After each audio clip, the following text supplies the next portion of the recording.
Hey everybody, how's it going? I am your host Adrian, coming to you almost live from lovely Petaluma here in Studio MC2 at QuickSurf Internet Studios. Linux News Log is a proud member of the Tech Podcast Network. If it's tech, it's here. Do feel free to head on over to techpodcast.com. Check out all the other technology-related shows over there. I'd like to encourage everybody to visit us online at quicksurf.com, and you can shoot me an email, linux@quicksurf.com.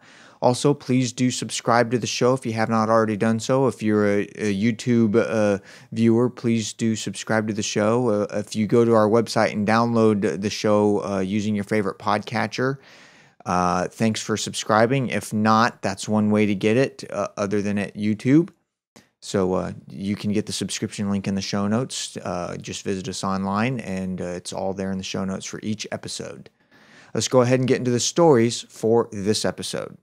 At Forbes, in their tech section, there's a story here that I thought was important to bring to everybody's attention. There's a new Trojan backdoor malware. It targets Mac OS X and Linux. It steals passwords and keystrokes. There are a couple of things that you should look for on your system right now, or if you are a Linux or OS X user. The first is you should be checking for an offending file in your home directory. Search for and remove any files titled Wi-Fi adapt. You can find all the details here in the show notes. And it also tries to talk to IP address 212.7.208.65, so block that in your firewall.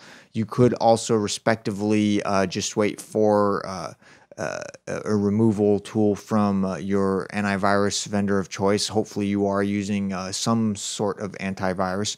But anyway, I thought I'd bring this to everybody's attention. It's called backdoor.wirenet.1. And by all means, this is a bad thing to have, so please do check it out and make sure that you are not infected. From the Sacramento Bee, Xilinx has acquired embedded Linux solutions provider PetaLogix. They have announced that they have acquired this as Linux solutions become must-haves for a growing number of embedded applications relying on Xilinx, all programmable technologies, and the addition of PetaLogix and their PetaLinux technology strengthening Xilinx capabilities and commitment to customers to provide the latest Linux solutions possible. PetaLogix has been a key player behind the growing adoption of the Xilinx programmable technologies within the embedded market, first providing a Linux distribution for microblaze and PowerPC processors, and now a Linux distribution and toolchain for the Zinc 7000 all-programmable system on a chip, said Thomas Evanson, chief scientist for the embedded software at Xilinx. So pretty interesting development. If you're a Xilinx user, by all means, check it out. From the VAR guy, the Linux Foundation has run a survey, and what they've discovered is users want an open source cloud. What? Yes, a cloud. The article starts off here. How important is open source to the cloud? If you ask the Linux Foundation, you'll be told it's absolutely essential, which is, of course, exactly what an organization such as the Linux Foundation would say. But now the group has hard data to back up these claims. Read on for a look at the numbers. And so I'm not going to give you everything. This is just to wet your whistle, but definitely check it out. I'm a heavy cloud user, believe it or not, at work and here at Linux News Log. Amazon Web Services is my friend, so I'm a pretty heavy cloud user, but still, nonetheless, pretty interesting. It's one of those things where you don't really realize how big it is until you realize how many people use it. And then you're like, oh, yeah, people want that. It's just how it is. From Telepresence Options, IOCOM announces Linux support for Visimeet. This is pretty interesting. Visimeet is a video conferencing and collaboration solution. And IOCOM is a leading provider of universal video conferencing solutions. So Linux users will now have access to Visimeet. This allows Linux users to break free from previous video conferencing constraints by providing true any-to-any connectivity and collaboration, be it on desktops, workstations, conference rooms, or mobile devices. I've actually not seen this in action, and before this article, I've never even heard of IOCOM or Visimeet, so I'm curious if anyone has any experience with this, but still, nonetheless, pretty interesting. If you are a user and also a Linux user, this might be something worthwhile. From PC World in their Business Center under their Linux Line blog, the new pure GNOME Ubuntu Linux is coming this fall.